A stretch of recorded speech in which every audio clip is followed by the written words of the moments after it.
Okay, right now we're going to demonstrate how to replace the rear pads and rotors on our 98 Integra GSR.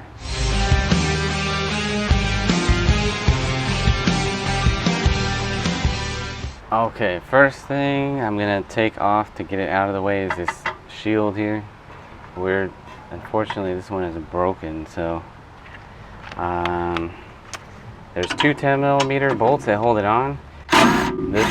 This one doesn't actually need to come out because, as you can see, the piece is broken. Lucky us.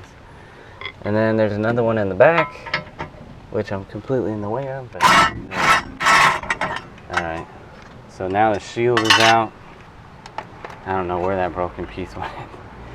Okay, and then we have two 12mm bolts right here that are holding the caliper in. So I'm going to get those out.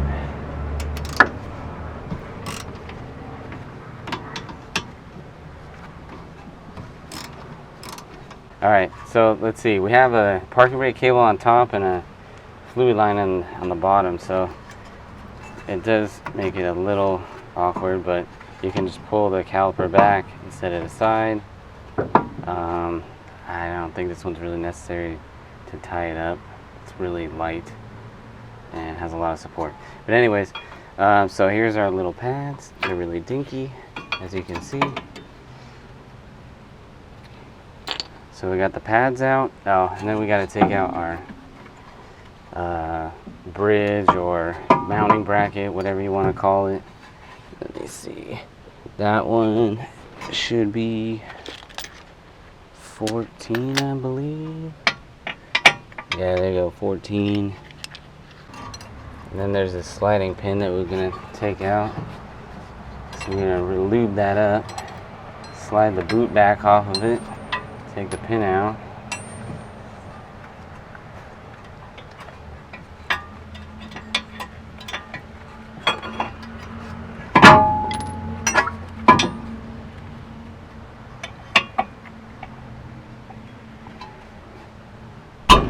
Ooh.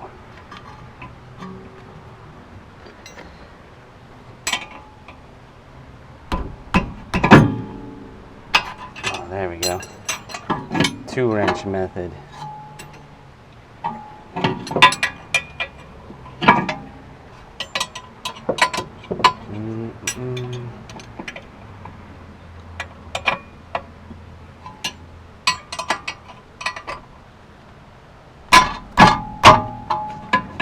Gotta be careful.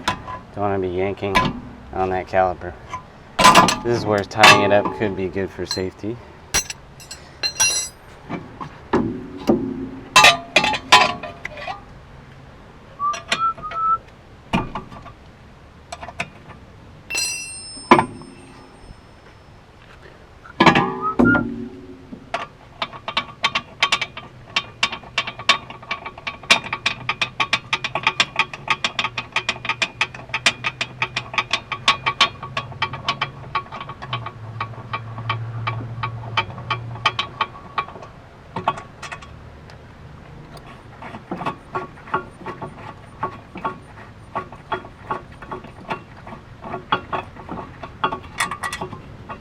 Alright, brackets out of the way.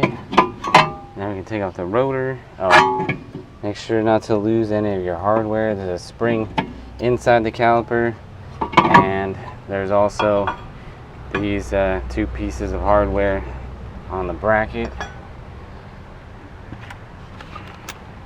Oh, this is where an impact tool can be really helpful, or an impact screwdriver.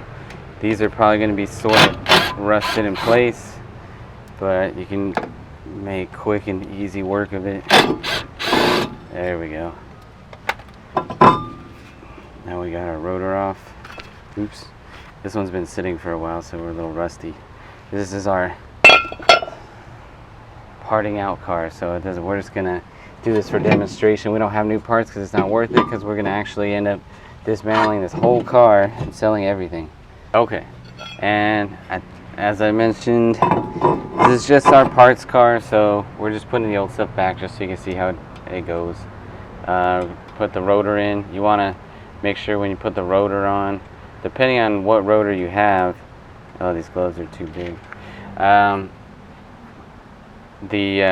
may or may not have various holes here to line up, but I don't know what I'm saying, but the point is that you want to line up where these screws go. And we're gonna fasten them down. Don't go too crazy with it because it's gonna make it that much harder the next time to get them out. All right, so then we're gonna put our bracket back.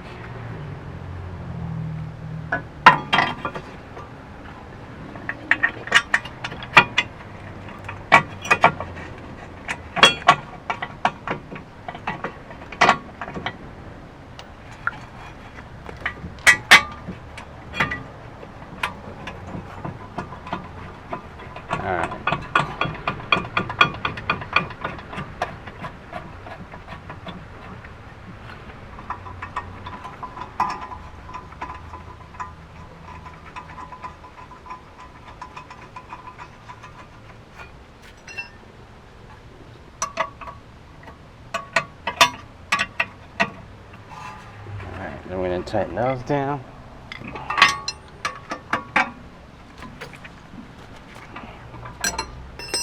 And then, let's see. Oh, I'm going to do some lubing. Okay, so before we put the pads in, definitely want to use some kind of lube because you don't want that vibration, that noise, that squeak. So generally it's good to lube the contact points, and I don't know what the deal is, but these don't have any shims. So if they do, if your pads have shims, which they should, you can put some lube between the shim and the pad. That will definitely help avoid squeaks and noise. And then I'm gonna pop our pads into position. Okay, so in the course of doing this, I realized that it definitely does help to tie up the caliper. So I just use a zip tie to hold it up to the spring. That way it's out of the way when you're working in here, lubing the pins, putting the bracket on, so forth. Then also it holds it up, so it'll aid a little bit in twisting the piston back in. But let's see, so right now I'm just going to lube the pins and get those back in.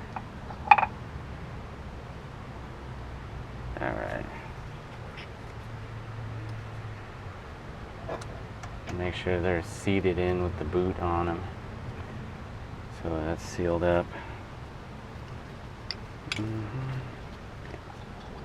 I'm actually doing this, I'm wasting my brake lube.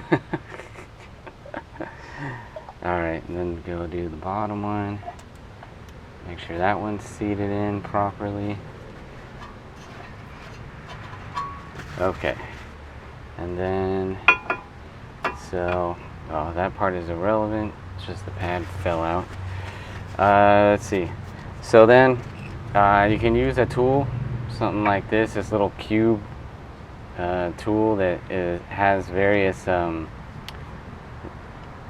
sizing for different calipers.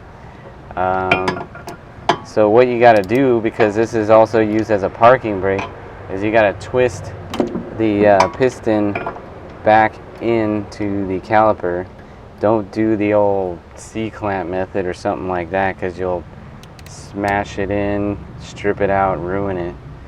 I actually had that happen to me before. They had a brake job, and then after they forced it in, then the parking brake would make the brakes lock up, which was unfortunate, and I had to replace the calipers. But anyways, so you gotta twist it back in. Kind of gotta go nice and easy, because takes a fair amount of force to twist it in, and the tool might want to slip, so be careful. That might be a knuckle buster right there. Alright, so once you get it twisted all the way in, then you'll have room for your new pads. And then we're going to go ahead and put the caliper back in place. Let's see, I'm going to cut the zip tie so I can get it out. And then it's going to set it over the pads. And then your little guide pin, you might have to move that around to make it line up with the caliper. I'm gonna get my head in here for a second. Okay.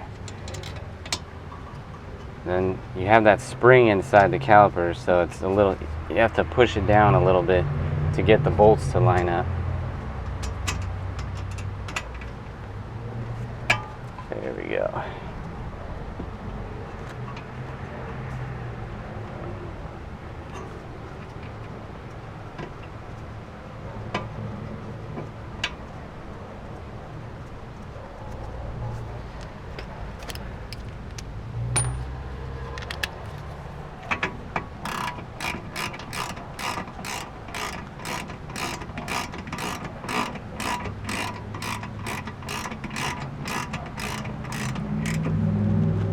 Alright, so we're going to tighten these down, and then to get your piston seated up against the brake pads, when you're all done here, you can you just need to pump your brake pedal, and that will push the piston back out. It's probably going to take a few pumps because depending on how far the distance is between the piston and the pads, but you can feel it.